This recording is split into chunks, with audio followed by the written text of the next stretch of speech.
Hello, and more news from Ukraine today. Uh, Doctors Without Borders, or some people working with Doctors Without Borders, witnessed a missile attack on an oncology hospital in Mykolayiv, a Russian missile attack. You can't get any clearer than that about who is the aggressor. Now, the reason I'm even putting this forward as a debate is because there's increasingly a lot of noise on social media and YouTube talking about the motives of Ukraine and how this war, the background to this war. And I think a lot of this is very well placed propaganda. There's an American journalist who has access to, and in fact seems only to have access to, Russian-controlled areas. He speaks very good Russian. I think a lot of what he is putting out is very questionable. It has a bias.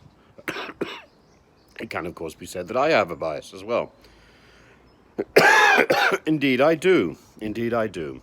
But I'm not unaware of the pro-Russian sites and the pro-Russian feed. There's also some films with involvement by the great American film director Oliver Stone.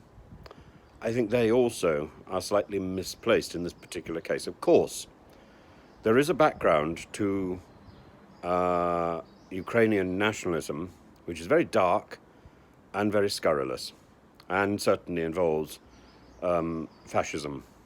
And if you go back to the Second World War, yes, indeed, there were many in different parts of Ukraine who sided with the Nazis and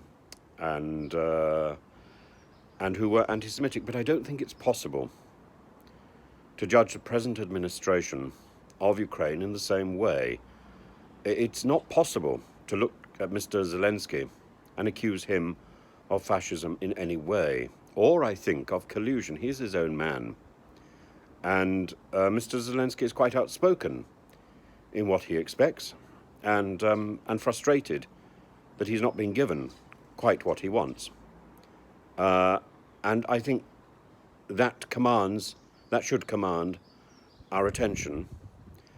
And I think also one should look at some of these videos and feeds, and look at the look at the logical links from one point to another.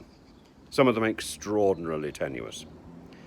So yes, of course, the Azov people exist. I think they're a fairly small group. I think there might be a few other of these groups that still linger.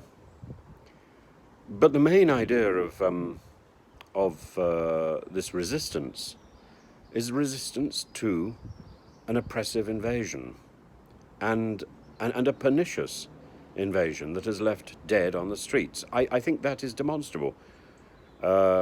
Western media was reluctant to show images, and the conspiracy theorists claimed these dead bodies didn't exist. We've now got satellite imagery, which is circulating.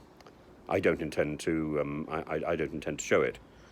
But it seems to me demonstrable that there are war atrocities committed by the Kremlin-backed Russians. Now, some of my Russian friends, I was speaking to one yesterday, a former student, whose line was very simple.